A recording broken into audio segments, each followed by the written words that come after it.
আপনার ফ্রিজে যদি কয়েক টুকরো মাংসের পিস বেঁচে যায় তাহলে চিন্তা নেই, বানিয়ে ফেলুন মাংসের এই দুর্দান্ত রেসিপিটি।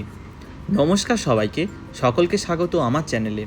আজ আমি বানিয়ে দেখাবো মাটন শামি কাবাব। শামি কাবাব হলো এক ধরনের কাবাব যা মাংস, ছোলার ডাল, সুগন্ধি মশলা ও অন্যান্য উপাদান দিয়ে তৈরি হয়। ঐতিহ্যগতভাবে মাটন দিয়ে তৈরি হলেও কম চর্বিযুক্ত বিকল্পের জন্য আপনারা মুরগির মাংস দিয়েও এটি তৈরি করতে পারেন। রেসিপির শুরুতেই মাটনের পিসগুলোকে ছোট ছোট করে কেটে প্রেসার কুকারে নিয়ে নেব এবং এর সাথে দিয়ে দেবো ভেজানো ছোলার ডাল। আমি এখানে মাংস ও ছোলার ডাল সম পরিমাণে নিয়েছি। এর সাথে দিয়ে দেব কিছু গোটা মশলা, লবঙ্গ, দারচিনি, কয়েকটা গোটা এলাচ, সামান্য জিরে, গোটা লঙ্কা, গোলমরিচ ও জয়িত্রী। দিয়ে দেব একটি কুচানো পেঁয়াজ, 7 থেকে 8টি রসুন এবং 2 ইঞ্চির মতো আদা।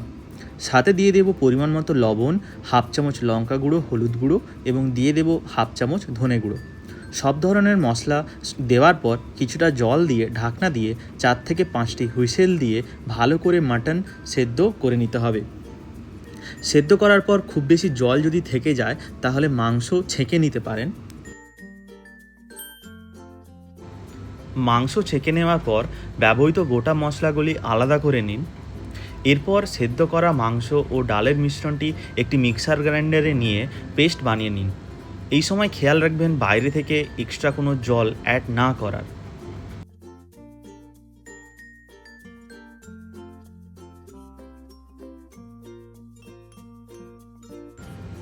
এবার পেস্ট করা মিশ্রণটি একটি বাউলে নিয়ে নেব এবং এর মধ্যে দিয়ে দেব একে একে একটি মিডিয়াম মাপের কুচানো পেঁয়াজ, 2টি কাঁচা লঙ্কা কুচি, কিছুটা ধনেপাতা ও পুদিনা পাতা কুচি এবং দিয়ে দেব 2 টেবিল স্পুন ব্রেড ক্রাম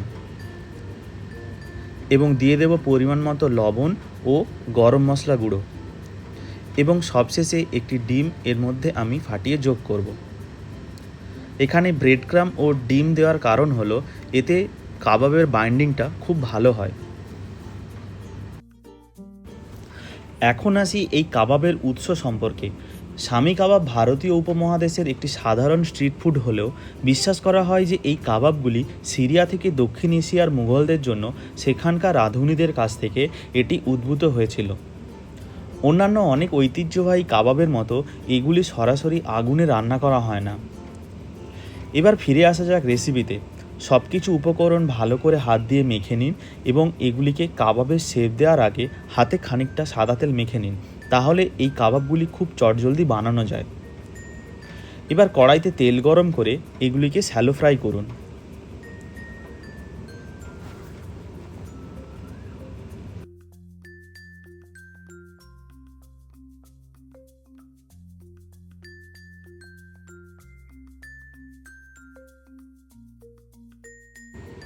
কাবাবের বোথ সাইড 4 থেকে 5 মিনিট শ্যালো ফ্রাই করার পর ঠিক এরকম গোল্ডেন ব্রাউন কালার এলে কাবাবগুলি তুলে নিন এবং গরম গরম পরিবেশন করুন, সাথে কুচানো পেঁয়াজ ও এক টুকরো লেবুর সাথে।